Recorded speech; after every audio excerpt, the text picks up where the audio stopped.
guys, and welcome back to Timeless RC. On this edition we're going to be unboxing another aircraft kit. This, as you can see from the title, is an already almost ready to fly version, so it's a lot less to do than the other kits that I've previously showed you. So let's crack in, get into the box, and we can see what we've got. This one is obviously, as you can see in the title, Black Horse kit, and it's a CAP 232. Now it's actually in colours that the aerobatic, the rear aerobatic, was actually done as well. So it's like a semi-scale sport aerobatic kit as well. So let's get the paper off.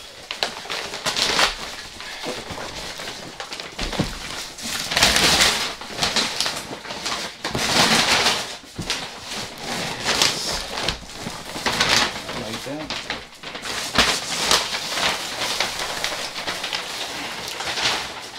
So there we have it. It's the CAP 232 from Black Horse, and it's got a wingspan of 1450, which I think is somewhere in the region of 54 inches or something like that. So let's and obviously this takes a two-stroke engine from up to a 0.46, and a four-stroke is a 0.53. So as I like the sound of the four-stroke engines, I think that's probably the way I'm going to go. So, but it depends on what I can get for the price. So the first thing is, which we get, is a booklet, and it shows how to put the wings together. If you can see that, the shine. How to put the wings together, how to put the tail on, how to remedy any creasing in the solar film or a cover, whichever this is covered with, how to install the tail, where to cut the film that's already pre-installed for gluing, and things like that. As you can see from the colour, it's quite a vibrant colour. So it's going to be easy to see in the sky, which is another thing which is useful, because me and my eyesight these days, these years, aren't as good as they used to be when I was flying, when I was back at school. Obviously all our eyesight deteriorates in time, others more so than some others. So, but what we've got there is the wheel spats in red, fuel tank, which is quite a big fuel tank, so it's obviously got quite a long running time. Engine mounts, quite sturdy nylon by the looks of it. Then you've got your tail fin with the rudder, all pre-covered quite nicely too. As you can just see a sneak through the plastic, it's got a nice glossy yellow finish to it, so it's a nice colour scheme, I think.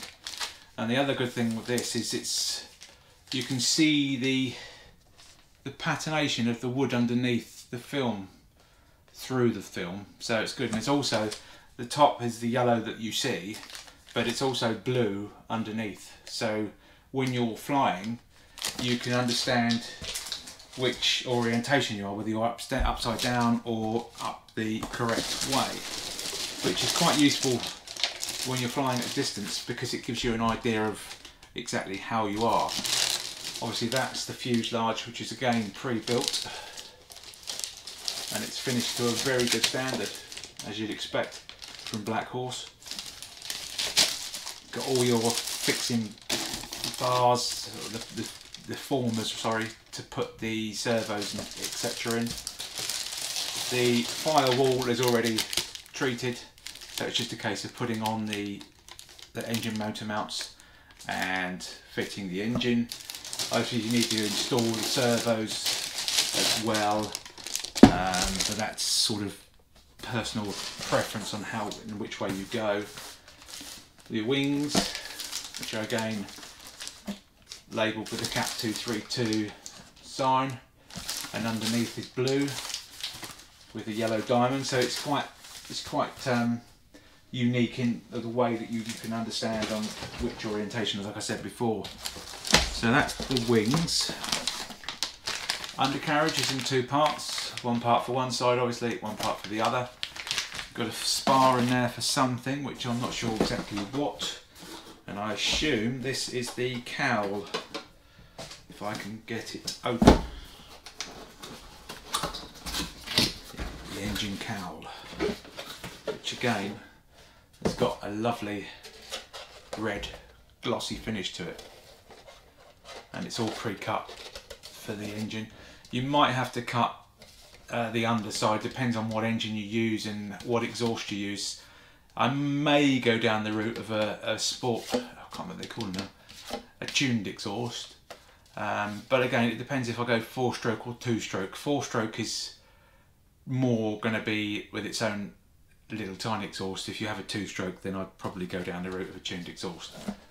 So that's to be decided yet, but it gives you an idea of what's in the box and what to expect when we do the build. So obviously, as you can see, a lot of the work is done for you on these models, so it's going to take a lot less time to actually finish. So I will probably do this as one of the first aircraft builds when I do get around to doing it, purely and simply because of the time element. And the other ones, like I said before, are going to have to be done over several videos, probably done on a time lapse, because if I do it real time, it's going to go into hours, and you're not going to want to sit and watch that for hours because you'll get bored. So the main things I will do on the other ones is to video certain parts where duplications are done. I won't bother videoing that because obviously you're just seeing the same thing over and over again. Obviously, so if I do one wing, there's no point in me showing you the other side because it's going to be exactly the same. So I'd show you the two finished, and then when they join together, how that's done. Likewise with the tail and the elevator and things. It's all things that take time on a kit version, so it's going to be a bear with situation on that, but I'll get it done as fast as I can when I do get around to those. But as I say, I've got some cars and lorries to do first. This will then probably be the first plane. I will do a poll on this again at some point in the future to see, out of the three I've got so far, which you guys will prefer to see first. On that note, guys, happy RCing. If you'd like to like and subscribe, it'd be much appreciated, as that's what grows the channel, and thank you for your continued support.